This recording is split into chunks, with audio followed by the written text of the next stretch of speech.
Hey, Mike. David Moore, Dallas Morning News. Last year you were talking about how impressed you were with what you saw from Overshown. Now that he's back this year, how does he look? And just overall, that linebacker group, you have a few more bodies and different bodies. Oh, man, Willie Harvey has really been splashing. Overshown has been unbelievable. I mean, I think he's more confident and stronger than what he was before he tore his ACL. He's coming downhill, he's being aggressive, he understands his reads. You could just see the confidence in him growing. He's getting more reps with the ones. They're ready to get him out there. I think he's going to have an unbelievable year for us. What do you think about this? I know it's only a few reps, but your chance with the pads on going against Tyler Guyton, just your initial impressions of him? You know, extremely athletic. He's pretty good. You know, I think he's going to be a good player. He's going to keep developing. He's going to keep, he got great guys around him. Tyler Smith, Zach, Terrence. And I think he's going to have a chance to be a really great caliber player for us for a long time. You talked to us about breakfast with Zimmer and all that. Can you take us inside? Like, you get literally at the table? Are you in a meeting room? We're in the meeting room. We're in the trailer. As soon as team meeting break, me, Zim, Paul, Trey, we eating breakfast, going through. I mean, I would say, a big difference is I'm not just learning the defense. They got me learning just understanding defense as a whole, understanding protection plans, understanding why the slide's going to be under here, where's my real opportunity going to be at, why they're going to ID the mic, why they're bringing down the safety, and why it changes to the mic, and why they might slide to that side instead of our side, and why the blitz is coming this way. So I would just say they're increasing my football intelligence, like not even just about the system, just I believe like one day they're putting me in position to coach or something, because every day is different. It's never just about, we go through defense stuff, but we go through the X's and O's of why this happens, why we don't call this, why we roll the coverage, who we want to take out of the coverage. So, I'm not just learning, the D-line stuff for the front. I'm learning the back ends, the corners, the safeties, why we want to show this way, why we want to send the pressure over this way because the safety wrote it. And, it's interesting, and it's perspective I never had before. Yeah, has anybody explained that why to you on all this stuff? Either at Penn State or earlier here? Nah, man, not like this. I would say Zim is definitely one of the more and most knowledgeable people I've been around, and same with Paul. Zim doesn't say a lot, but he says why. He's not a coach that's going to say, like, just tell you to do something. He's going to tell you something. He's going to tell you why he does it, like why he does it and why it has a lot of success or things like that. Like, there's always a purpose behind what he says, so when he does speak, you actually like really listen to it and like you gravitate to it. Has Paul become your own guy? Has Paul become like your guy? He was at your camp. He's been doing a bunch of Yeah, Paul. He's at first I was just like, I was like, this guy just wants to talk to me. He just constantly like, man, I want to come to your camp. I want to do this with you guys. Let's go to a basketball game. I'm just like, I'm just not used to a coach with that hands-on approach. So I was like, I don't know. And then as he came to the camp and as we've grown to know each other and played ping pong out here every day and, met every day, our bond is definitely getting closer and someone that, I think he gravitates more to me and wants to make me better and wants to bring the best out of me. And you always appreciate guys like Paul. Micah, we've seen you kind of making plays out in the flat against Turpin and things like that, trying to get out there. As your role as an off-ball linebacker, what's kind of adjustments have you had to make, and what's the practice routine of making those kind of plays that you're going to be making this year? I think it's going to be a very interesting year. As you guys can see, what I'm going to be doing is a whole bunch of stuff, dropping, flats, curls. I mean, it's really everything, and they're really just expanding my versatility, using me in ways that I should be used and, moving me around, making them ID me and bringing pressures from other places, bringing me when they should bring me. But he's going to utilize every asset of my ability, and that's just, something I appreciate. But that was the point of the focus of, trying to be in better shape, trying to be better knowing what the standard and what he was going to have me do was. I think, I really like it a lot, and it's going to be a really good year for me, I believe. Does the loss of Sam Williams alter the plan that Zimmer has for you in any way, or does your plan stay the same and it's just a matter of getting guys like Marshawn, Nealon, and some other guys to kind of step up? Yeah, I think it's more. It doesn't change my plan at all, but it needs Marshawn has to step up, and more young guys or whoever we bring in, and it may mean I have to do more. The loss of Sam was so huge. That's really like my brother. And it really hurts. So, those times where I might get a break or that substitution, I might have to stay on for a couple more plays and things like that, depending on situations and things like that. So it really ramps up what conditioning and what phase we have to be in for these games. And, I put more on D-Law also, year 11 vet, and there's no more like, we don't have a DA or a Dante Fowler anymore. And, losing those crucial role pieces at this point in the season so early on really hurts, and it's going to provide more for him to step up too. How Zim wants to use you, is there any other player you can look at and say, this is how Zim wants me to play like this guy, he's all over the field, that kind of thing? Nah, I think I might be the most unique. He don't show me no film of no other person doing that. We don't, even in the film, I think we have our regular packages and we have our line packages. And it's in everything, whether it's base, nickel, dime. I have my own stuff, of where he wants me in this situation and why, the purpose. So I think it's going to be a very interesting year. How does that make you feel, the fact that he's designed all these things for you? I know there's been so much talk about what Zimmer's going to do with Micah and how they're going to relate, and then you come in and he got this whole scheme packages toward you. Yeah, it's an honor, man. It's an honor that it shows a lot. That one, he believes in me. Two, understands that I have the capability to do it. And then, three, I think it comes down to me just wanting and eager to learn, eager to be better, eager to just understand the concepts, understand that it's going to take more from me. And then four, it takes both of us, his drive to want to see me be great, my drive to want to be great. And then when you put, I think two great minds, great things can happen. So you shared on your Instagram story the NFL 100 ranking. How much do you notice the difference from year to year, and is there any motivation in dropping a couple spots on that?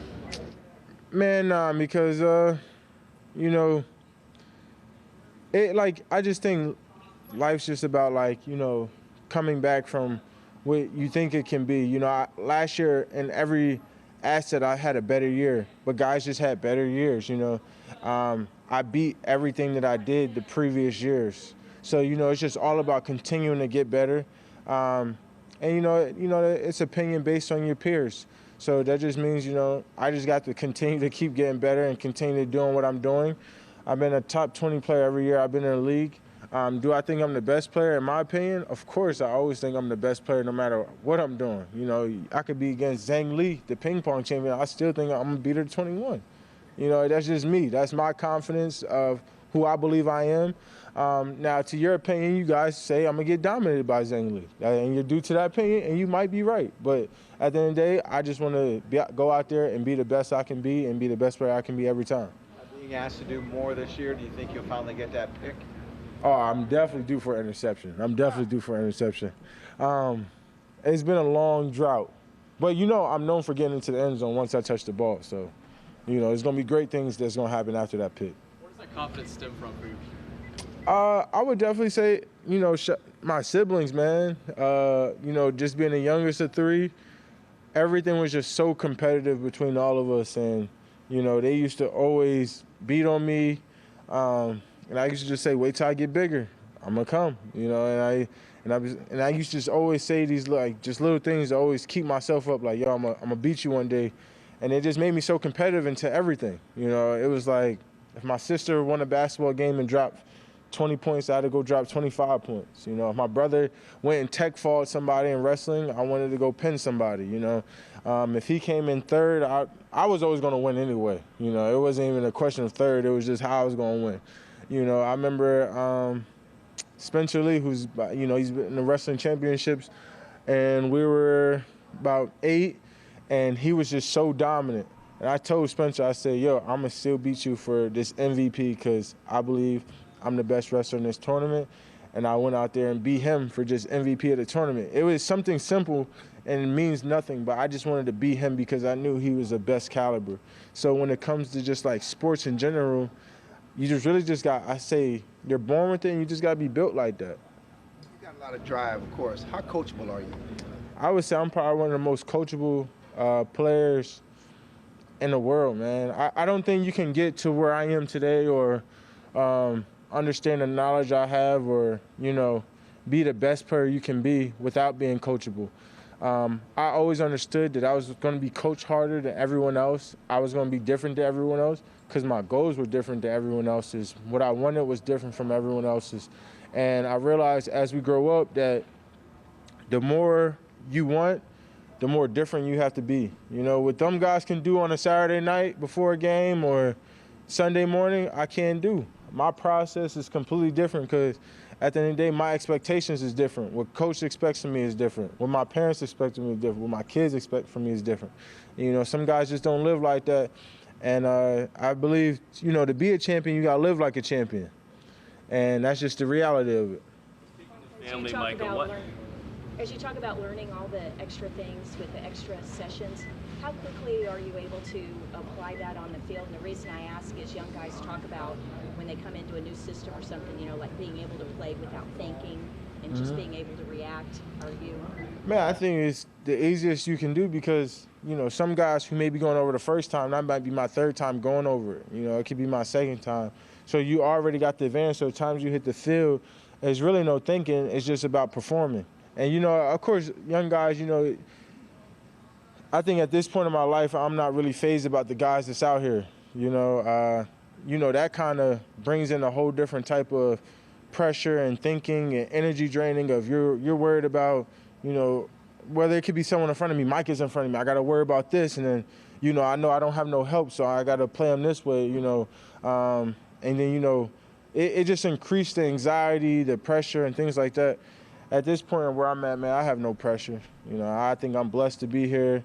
I know what I'm doing at this point. I know what to expect, and I just got to perform. Do you feel like your talent and how good you've been has required you to become a leader really quick in this league?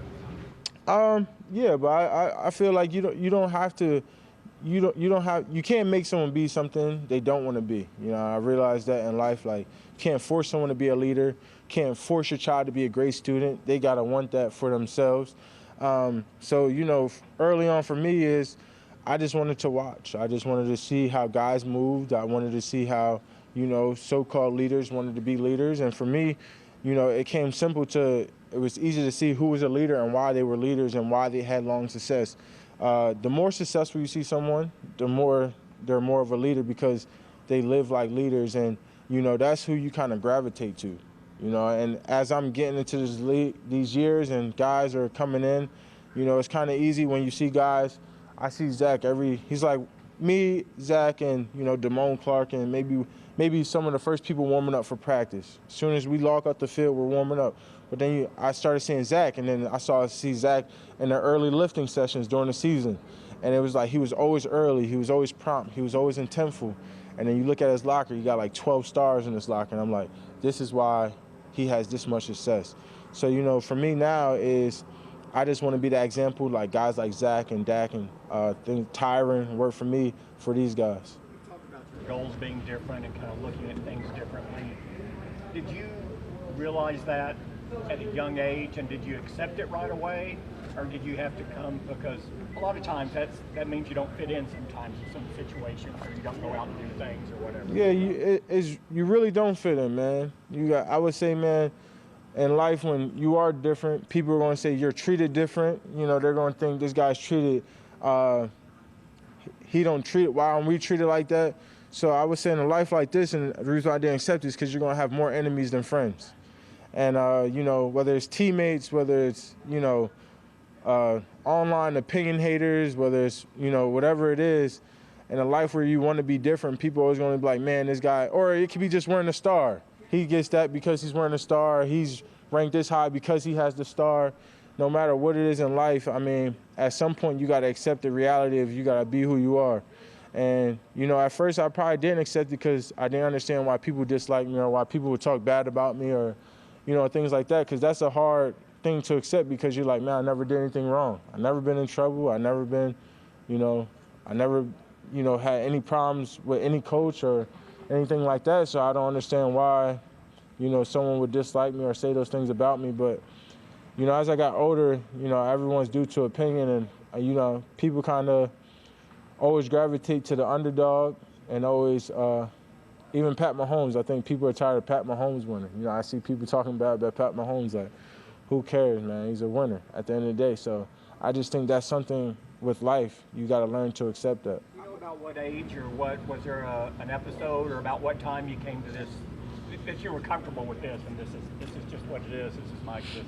Yeah, I think I battled a lot in high school because I was a 5-star. I was a highly rated recruit, and I kind of accepted in high school, but it really didn't hit me until, I got with Coach Franklin and Coach. They were really tough on me, and I was an early enrollee, and I was like, man, I should just stay in high school for a little bit longer. I should just forget these 6 months and the head start.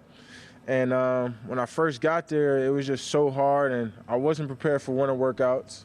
I wasn't prepared for spring training, and I was just, I really battled a lot with just, how difficult the workouts and I never seen anything like that in my life, or never went through that, even in trainings that you kind of go through now, I feel like we was in like boot camp or something. We up at 4 a.m., we running, feels like a mile, and you carrying stuff, and you're carrying your partner, then you're doing mat drills, then you're doing different competitive sprints, and you just no one ever pushed me that hard. And then even, the expectations came with my education and making sure I'm on class on time and people checking on me. And if I was late to something, if I wasn't 10 minutes early, I was late. And, I had to wake up at 6 a.m. and do a punishment workout. And, and I went to Coach Franklin. I was like, man, I didn't know it was going to be this hard. And he said, if you trust me, in 3 years, you'll be a first-round pick. And, it was a tough conversation because I wanted to give up. I wasn't sure this was for me, and Coach Pride coached me so hard because the things that the first team was doing, I would do, he's like, nah, he's like, you're not doing it right. You can make that play, or you can do that. And I was just like, man, like, why is he on me like this? Like, he ain't, like, the guy who's starting in front of me is, like, messing up, and this guy's yelling. He's like, you got to do more than just this. Like, and I just never truly understood to the moment, at the end of it, and I got drafted, and I was the first-round pick. And, I look back on it, and I told them guys, I was like, man, I really thank you, because not only, guys, did you guys push me and make me into a better person and man, but you guys helped me get my degree. So everything just aligned to what they said.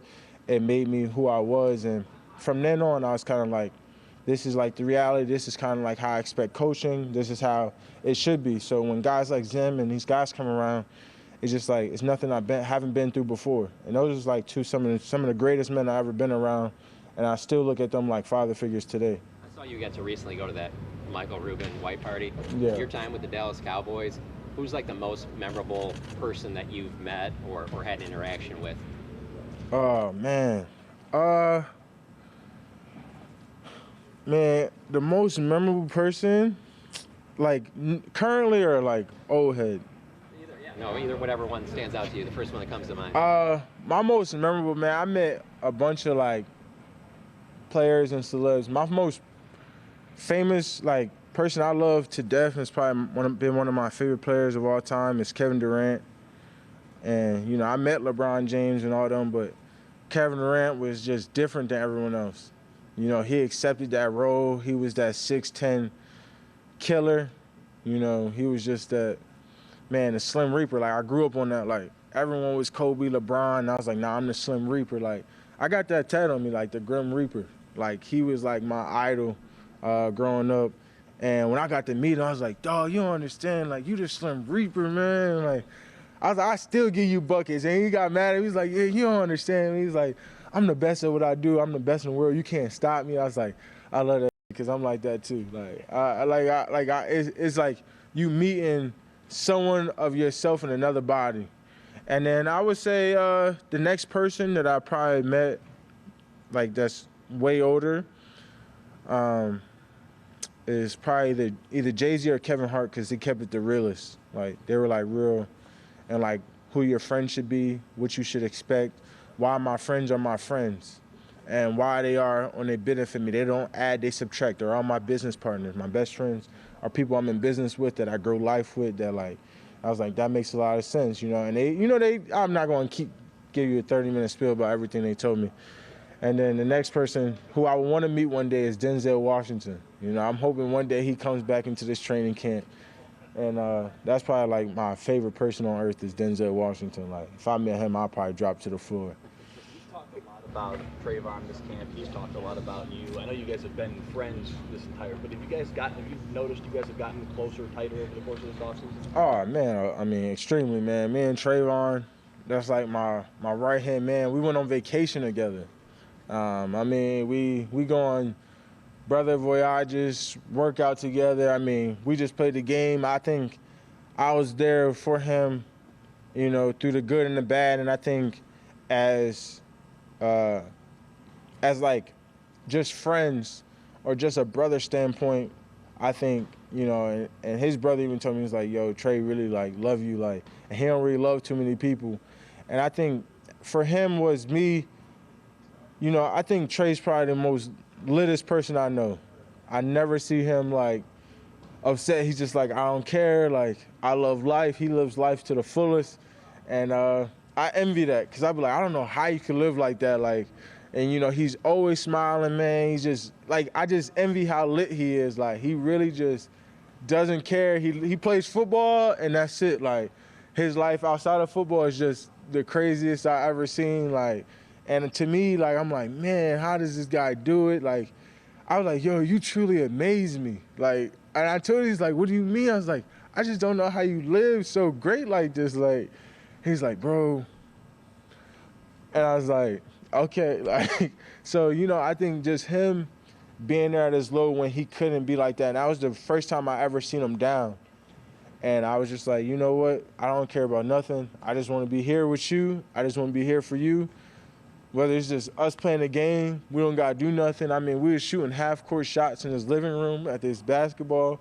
And I was just giving him that competitive edge. We was betting $100 who can make the most shots. And, you know, I think I gave him that drive to, like, want to get back to playing with me, keep him being competitive. He sucks in 2K, he sucks in UFC. He don't like ground and pound. You know, he wants to just stay up top and throw punches. I'm taking him to the ground, you know, so it just lets you know how competitive he is. I mean, I would just say, man, I couldn't, even when kids ask me, like, man, Trayvon's my dog, man. He's that one person, like, it made me cry when I lost him last year. So he's someone, man, I hope that we can retire together and, like, we can get gold jackets together, and I could, you know, our kids we can go on kids vacation one day, because he's just got about as many kids as me now, so.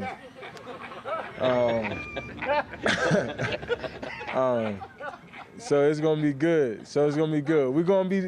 We in this. I don't think at this point he got a choice. We in this for the long run. This is the last one. Last two. Does he know you call him Toots? Yeah. Hey, I mean, he don't know half the stuff I say. He don't know you call him Toots. Nah, but he is a Toots. You know, I think I might bring that up in one of our rap battles, or, you know. You talked about the scrutiny. How much scrutiny you think you get now is because of the Cowboys' lack of success? Oh, man, I get a lot. But, you know, every scrutiny is because you earn scrutiny. Like, it's the expectations, right? Like, you have to be blind and say that you don't have expectation wearing a star. You got to be, like, that's why I say it's a delusion factor. They say, like, it's okay not to win or act like those losses don't hurt or don't matter. Like, that's delusional to me, because it's earned. This is a winning program. The fans expect to win. We expect to win. It just hurts me when they think I don't try to win. That's the part that hurts me, because people don't know how much I love this game and what I put into the game just so we can win, or how much I really try. Like, that's the part that hurts me the most, is when people have this thing or idea that players aren't trying. You know, sometimes the reality is sometimes you are out-coached, sometimes you are out-schemed, sometimes people have the answers for what you dial up, and there's nothing you can do in the game plan you thought they were going to come out in. They come out different. That's the reality of the NFL. You know, it is physical. It is, you know, you need speed, you need strength, all that stuff. But it's so much of it's mental, IQ, you know, position, field positioning. It's the details, the little things. Yeah, in some aspects, sometimes we do need to be better with that, but the reality is sometimes their team makes better plays. They make the splash plays. They make the deep shots. They make the best contested catch. They do a better job containing CD, or whether it was Tony Pollard or Z. Like, but that's just the reality of the situation. Sometimes their quarterback might have the best game of their life. You know, we've seen that multiple times. I mean, a quarterback comes to Dallas and say, I'm Pat Mahomes today. You know, it's just the reality. That's the expectations of Dallas. I never shy from that. I never, I don't care if I was playing for, you know, the 0-16 Detroit Lions. I would still say we was going to the Super Bowl, because that's my faith, my belief, what I'm putting into the game, my preparation, you know. And if you don't have, you know, the reality is if you don't got 50 guys with that same preparation, that same mentality, then that's where the struggle comes from. And that's where, you know, the coaching and players, we have to be better at making guys believe they can be great and whatever it is. But I don't think, you know, you should be playing football if you don't have that belief that you can be great or that you belong here, you know. You know, this game is more than just a check to me. That's why you play hurt. That's why you play tired. You know, you go through all those emotions because you love this game. And we're only guaranteed, we play 17 games, you only get 17 days out of 365 to showcase why you're the best. And I think that's why every down, every game I go as hard, is because, you know, I only got 17 chances, max, guaranteed, not even including playoffs, to show why I'm the best, why we belong here, why I hope Jerry keeps me here, all that stuff. You only get 17 chances to the fans, why, you know, like, this is like me, like, it's like art. Like, imagine, you know, you're an artist, they show up to your art gallery and say your art sucks. You're like, damn, like, I put so much time into this. Like, I really thought about this. Like, that's how I feel about football. Like, this is my art. Like, pass rushing is an art. You know, football is an art because it's so much mental that goes into it. So, you know, I think people should really just, you know, really reconsider that, like, how you look at this game, because it's not just a game. Yeah. Thank you.